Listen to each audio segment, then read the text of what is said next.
everyone, this is Tanya. Welcome back to Black Women Read, reviews of books, zines, and everything in between. I love audiobooks. It's a great way to catch up on interesting new books that I don't have time to read, especially as a busy mama. A couple of weeks ago, I eagerly downloaded They Were Her Property, White Women as Slave Owners in the American South by Stephanie E. Jones Rogers. Jones Rogers is an assistant professor in the Department of History at UC Berkeley. They Were Her Property was a fascinating listen, and I'm still trying to process all that I learned regarding the historical role of white women during the slave trade. White women were just as cruel, greedy, and violent as their male counterparts, sometimes more so, as slave ownership provided them with a space to exert power and authority in ways that they weren't normally allowed due to gender expectations at the time. Jones Rogers explains her work.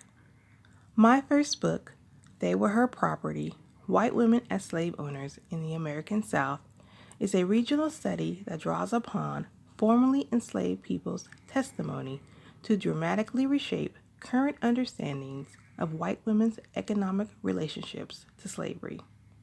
They Were Her Property foregrounds the testimony of enslaved and formerly enslaved people and puts their reflections into conversation with other narrative sources, legal documents, and financial records in order to show how white women's investments in the institution shaped their gender identities and to situate them at the center of 19th century America's most significant and devastating system of economic exchange. It was hard not to think about the film 12 Years a Slave while absorbing stories of white women slave owners' sadistic behavior towards their slaves, particularly black female slaves.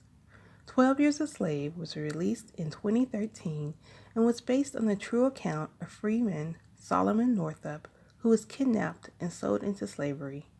After years in bondage, he was finally rescued with the help of friends and family. I always thought the real story of the 12 Years a Slave film was that of Patsy. Patsy was a fellow slave Northup befriended during his time on Edwin Epps' plantation.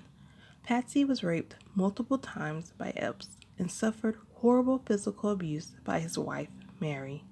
A criticism of slave films, especially 12 Years a Slave, is that they seem to engage in torture porn. And I agree, 12 Years a Slave could get gratuitous at times.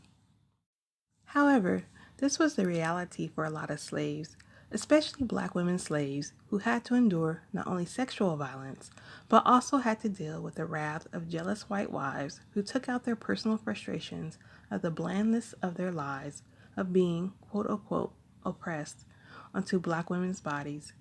They Were Her Property details the pleasure white women took doling out punishments to black girls and slave women. Jones Rogers shares about Henrietta King, a 9-year-old slave girl who was brutalized by her white mistress for taking candy. Jones Rogers writes, when she went to collect the pot in her mistress' room each morning, she noticed that a piece of candy would be left on the washstand. She knew that her mistress had left it there as a test to see whether she would take it, and at first she resisted. But after several days, King yielded to temptation. Her mistress, King claimed, kept the people who labored in her home in a state of near starvation. King's mistress noticed that the candy was gone and questioned her. When she denied stealing the candy, her mistress began to whip her. King refused to remain still, so her mistress grabbed her by the legs and pinned her head under the rocker of her chair, while her young daughter whipped her. For an hour, her mistress rocked back and forth on her head, while her daughter beat her with a cowhide. The constant pressure from the rocking chair crushed the bones in the left side of King's jaw. After the beating, she could not open her mouth, and the left side constantly slid sideways to the right. Her mistress called a doctor, but after examining her, he determined that nothing could be done. Her face was irreparably mutilated.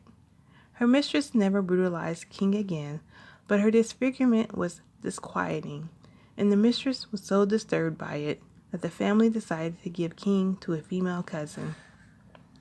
This one act of brutality affected the rest of Henrietta King's life. She could not chew, so she was forced to consume liquid stews and soup. The teeth on the left side of her face never grew back. They Were Her Property provided insight into the ways white women embraced slavery, slave ownership with enthusiasm. Contrary to the idea, they were passively in the background as their husband or men in their lives did the quote-unquote dirty work of slave trading. Jones Rogers states, enslaved and formerly enslaved people recall the ways their female owners exercised authority over them.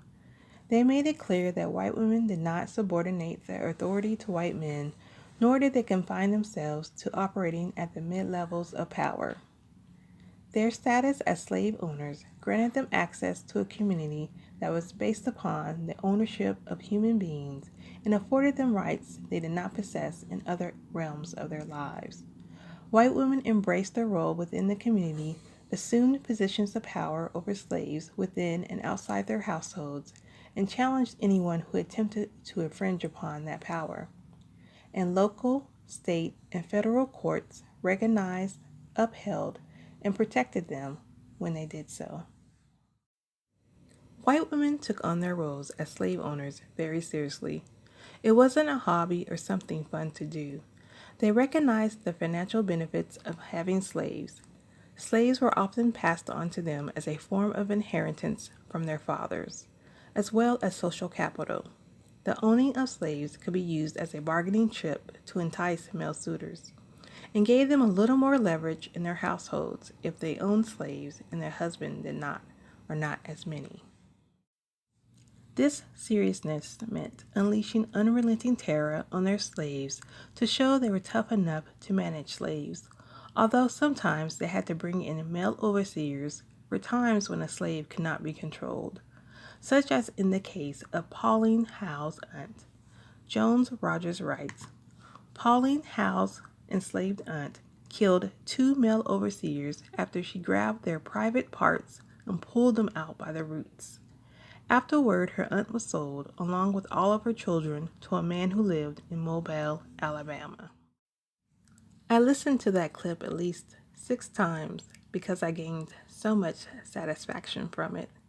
Rest in power. I felt a bit overwhelmed while listening to They Were Her Property. The book covers so much historical tidbits, testimonies, and laws. It's a lot to take in. It was especially unsettling to hear about the violent acts committed by white women slave owners. The fact that they sought their own freedom and empowerment from white men through the economic exploitation of black people, and especially their targeting and wanting to control black women, is no different than today. Currently, there has been an amazing shift in the politics of many black Americans. The New American Descendants of Slavery, or ADOS movement, has caught a lot of people off guard. The focus of the ADOS movement is the rightful call of reparations for the systematic oppression black Americans have had to endure in this country. I support the ADOS movement, although it does create uncomfortable bedfellows. There are some folks part of the ADOS movement I find highly problematic, whether it be their issues of misogyny, colorism, etc. I don't romanticize the ADOS movement, but there are logical arguments to be made that black Americans are beyond owed for our exploitation, suffering that has continued long after the end of slavery.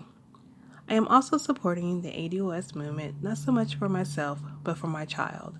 I might not ever receive anything the ADOS movement might gain, but I want my child to reap the benefits, as well as the next generation of black children. And after listening to They Were Her Property, I feel even more strongly about the ADOS movement. Black people need to be made whole, especially black women. This country was literally built off of our wombs. For the black slave woman whose children were sold so Mrs. could get a new dress, we are owed. For the black slave girl whose 9-month-old sister was beaten to death by a white woman because she cried too much. We are owed. Or the black slave woman whose head was bashed in for misbehaving on order from a white woman. We are owed. For the black slave woman viciously whipped, but her breasts spared, so she would be able to suckle white women's babies while her own children went without. We are owed. Thank you for listening, and I will see you at the next video.